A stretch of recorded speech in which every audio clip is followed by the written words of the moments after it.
नमस्कार, फक्त योजना या यूट्यूब चॅनलवर संपूर्ण महाराष्ट्रातील शेतकरी बांधवांचं हार्दिक स्वागत। नमो किसान सन्मान निधीचा पुढचा हप्ता, त्याचबरोबर PM किसान सन्मान निधीचा जो हप्ता आहे तर हे 2 हप्ते जमा होणार आणि किंवा हप्ते वितरणाची घोषणा झालेली आहे। असे अनेक व्हिडिओ सध्या व्हायरल होत आहेत, परंतु संपूर्ण महाराष्ट्रातील शेतकरी बांधवांना आपल्या चॅनलमार्फत खरी माहिती देण्याचं काम केलं जातं। तर संपूर्ण महाराष्ट्रातील शेतकरी बांधवांना एकच विनंती, नमो किसान सन्मान निधीचा हप्ता राज्य शासनामार्फत वितरित केला जातो, त्यामुळे संपूर्ण महाराष्ट्रामध्ये आचारसंहिता साधारणतः 3 डिसेंबरपर्यंत लागू राहणार आहे। त्यामुळे या कालावधीमध्ये हा जो हप्ता आहे तो वितरित होण्याची शक्यता फारच कमी आहे। आचारसंहितेच्या काळामध्ये लाभ आहे तो म्हणजे विविध योजना असतील तर यांचा लाभ वितरित केला जात नाही, त्यामुळे सध्या 3 डिसेंबरपर्यंत तरी हा लाभ वितरित होणार नाही आहे। साधारणतः डिसेंबर महिन्याच्या अखेरपर्यंत हा लाभ वितरित केला जाण्याची शक्यता वर्तवण्यात येत आहे। यासाठी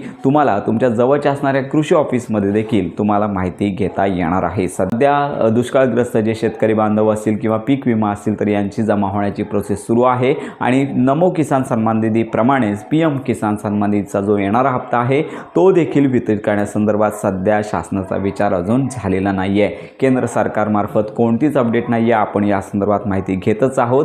तो देखील हप्ता साधारणतः डिसेंबर किंवा जानेवारी महिन्यामध्ये वितरित होण्याची शक्यता वर्तवण्यात येत आहे। त्यामुळे ही संपूर्ण महाराष्ट्रातील शेतकरी बांधवांपर्यंत ही महत्त्वाची अपडेट नक्की पोहोचवा। अनेक व्हिडिओज येत आहेत की हप्ते वितरणाची घोषणा झालेली आहे। PM किसान, नमो किसान येत्या काही दिवसांमध्ये, आजपासून उद्यापासून असे अनेक व्हिडिओज व्हायरल होत आहेत। त्यामुळे शेतकरी बांधवांना एकच विनंती, प्रतीक्षा करा, आपण या संदर्भात कन्फर्म आणि खात्रीशीर माहिती घेऊन येणार आहोत। तर अशा प्रकारे ही महत्त्वाची माहिती संपूर्ण महाराष्ट्रातील लाभार्थ्यांपर्यंत नक्की शेअर करा। योजनांसंदर्भात खात्रीशीर माहितीसाठी फक्त योजना या चॅनलला लाईक, सबस्क्राईब आणि हाईप नक्की करा।